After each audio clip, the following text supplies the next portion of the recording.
Hola, ¿qué tal amigos? Espero que se encuentren bien. El día de hoy vamos a narrar, comentar y analizar un nuevo cuento, esta vez de este autor colombiano, Premio Nobel de Literatura, que dicho sea de paso, recientemente se ha estrenado en Netflix una de sus novelas más famosas, si no la más famosa, Cien años de soledad.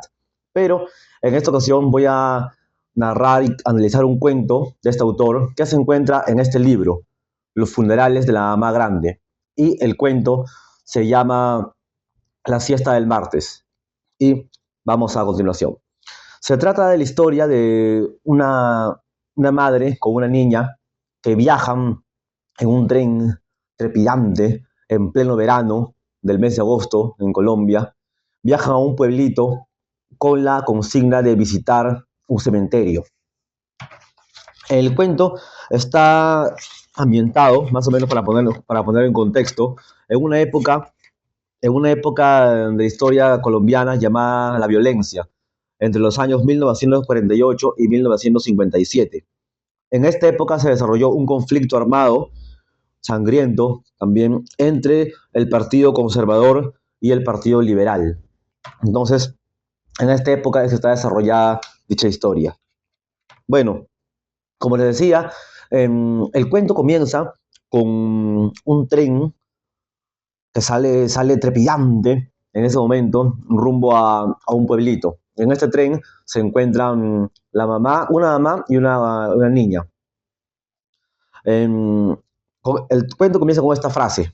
El tren salió del trepidante corredor de rocas bermejas, penetró en las plantaciones de banano, simétricas e interminables, y el aire se hizo húmedo y no se volvió a sentir la brisa del mar, ¿no? Es una frase de las que nos tiene acostumbrado este autor, ¿no? Bueno, entonces la historia comienza así y nos cuenta cuando están en un tren la madre y la niña. Y nos cuenta que tienen una bolsa, son de origen pobre, de origen humilde, solamente llevan una bolsa en la cual tienen su comida y tienen unas flores envueltas en periódico. Entonces, en ese momento nos enteramos que ambas guardan luto, están vestidas de negro, están vestidas de un luto riguroso y pobre.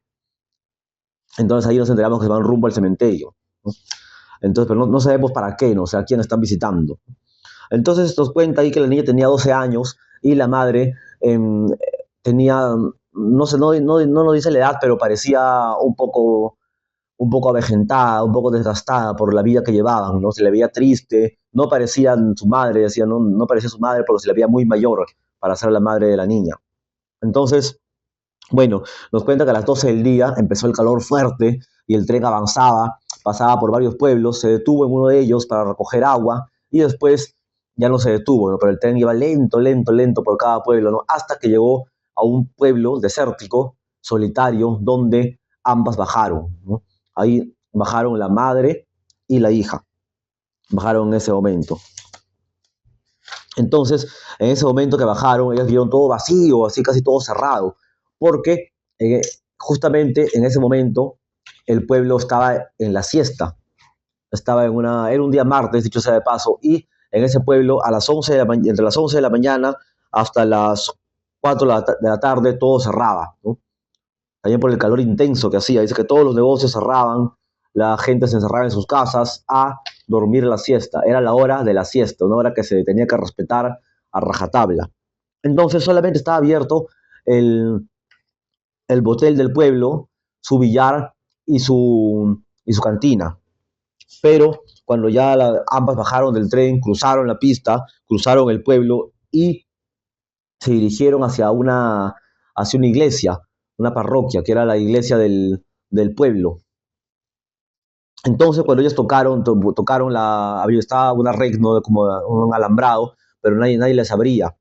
En ese momento que la mamá hizo un ruido con sus uñas en la red, salió una mujer. Eran casi las 2 de la tarde aproximadamente, no hacía un calor fuerte. Entonces, ¿quién es?, preguntó la mujer a través de la red metálica. Necesito al padre, le dijo la señora, busco al padre. Ahora está durmiendo, le respondió.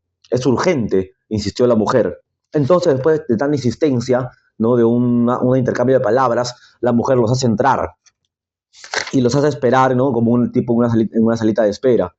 Después de, después de eso, la señora, la mujer que estaba en la iglesia les dijo, dice que vuelvan después de las 3. Se acostó hace 5 minutos, ¿no? O sea, el sacerdote estaba durmiendo a la siesta. Pero la mujer le dijo, el tren se va a las 3:30. Entonces, como le dijo que era urgente, bueno, finalmente, después de tanto, un poco de palabreo, así, un poco por parte de la señora, apareció el sacerdote y le dijo, ¿qué se le ofrece? Y la mujer le pidió las llaves del cementerio. O sea, ella quería las llaves del cementerio para poder visitar a... Estaban visitando a alguien, ¿no? Hasta el momento no sabe a quién, ¿no? Pero estaban yendo a visitar a alguien al cementerio, a dejarle flores. Entonces, el, el padre les preguntó, ¿qué tumba van a visitar? La de Carlos Centeno, le respondió. ¿Quién? Carlos Centeno, repitió la mujer. El padre siguió sin entender. Y la mamá le dijo, es el ladrón que mataron aquí la semana pasada, dijo la mujer. Yo soy su madre. O sea, esta revelación es lo primero que nos impacta, ¿no? Del relato. O sea, ella está visitando a un joven que era un ladrón, que lo habían matado justamente la semana pasada, y ella era su madre. Entonces le cuento. Entonces el sacerdote se quedó un poco estupefacto por esta revelación, un poco pasmado, y la escrutó, le empezó a mirar, ¿no? Pero de todas maneras sacó un cuaderno grande, un cuaderno viejo, sacó un tintero y una pluma, y empezó a registrar ahí los datos, ¿no? Le preguntó quién era, cuál su nombre, a quién iba a visitar, una serie de datos personales que fue apuntando en el cuaderno. Todo había empezado el lunes de la semana pasada. O sea, así fueron los hechos, ¿no? Acá en esta parte nos cuenta, ¿no? Que la señora Rebeca era una viuda solitaria que vivía en una casa llena de cachivaches y sintió en plena madrugada, a eso de las 3 de la madrugada, sintió un rumor, un ruido en la puerta. Entonces se percató en plena llovizna que alguien quería forzar la puerta y en ese momento, ¿no? Se dio cuenta que le iban a robar, que alguien estaba tratando de entrar en su casa. Entonces ella se levantó y buscó a tientas un revólver, que era el revólver arcaico que nadie había disparado desde los tiempos nada más y nada menos del coronel Aureliano Buendía. O sea, este revólver había pertenecido al coronel Aureliano Buendía, un célebre personaje de 100 años de soledad. Entonces la señora, esta viuda, fue a la sala y no encendió las luces, no prendió las luces, solamente agarró el revólver y como una especie de presentimiento, una especie de corazonada, ella supo exactamente dónde estaba la cerradura y dónde estaba a esa altura de la cerradura, ¿no? Agarró el revólver, cerró los ojos y disparó. ¡Pum! Disparó y exactamente, ¿no? Le dio en la nariz a este joven, a este ladrón, y lo mató. Entonces, después de esto, bueno, el padre le pregunta, de manera que se llamaba Carlos Centeno, y la señora le responde, Carlos Centeno Ayala, era el único hijo varón. Entonces, bueno, el padre, como dije, ¿no? Empezó a escribir en un cuaderno y le hizo firmar. La señora firmó y el padre le preguntó, señora, ¿nunca trató usted de hacerlo entrar por el buen camino? A lo que la madre le responde, él era un hombre muy bueno, le dijo. Yo le decía que nunca robara nada, que le hiciera falta a alguien para comer, y él me hacía caso. En cambio, antes cuando boxeaba, pasaba hasta 3 días en la cama postrado por los golpes. Y la niña interviene, ¿no? La niñita dice sí, que incluso le sacaron todos los dientes. Así es, confirmó la mujer. El padre dijo, la voluntad de Dios es inescrutable, pero lo dijo sin mucha convicción, en parte porque la experiencia lo había vuelto un poco escéptico y en parte por el calor. Les recomendó que se protegieran la cabeza para evitar la insolación. Había un sol muy fuerte en ese momento, un sol fulminante. Les indicó bostezando y ya casi completamente dormido cómo debían hacer para encontrar la tumba de Carlos Centeno. Al regreso no tenían que tocar, debían meter simplemente la llave por debajo de la puerta y poner allí mismo si tenían una limosna para la iglesia. La mujer escuchó las explicaciones con mucha atención, pero dio las gracias sin sonreír. Bueno, en ese momento pasó algo raro. Desde antes de abrir la puerta de la calle, el padre se dio cuenta que había unos niños que estaban mirando a través de la puerta, de la reja. Y después, no solamente habían niños, sino había un montón de grupo de personas que estaban afuera, en la parte de afuera, en la calle.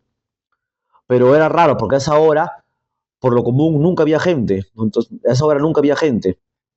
pero él se dio cuenta que había un montón de grupos de personas, ¿no? Bastante gente jóvenes. Entonces él le dijo a la señora, esperen un minuto. Y la hermana, la señora que había aparecido al comienzo, o sea, la que estaba en la iglesia, que era hermana del sacerdote, apareció en la puerta del fondo, con una chaqueta negra sobre la camisa de dormir. ¿Qué pasó?, le preguntó el padre. La gente se ha dado cuenta, murmuró su hermana. Es mejor que salgan por la puerta del patio, dijo el padre. Es lo mismo, dijo su hermana. Todo el mundo está en las ventanas. La mujer parecía no haber comprendido hasta entonces.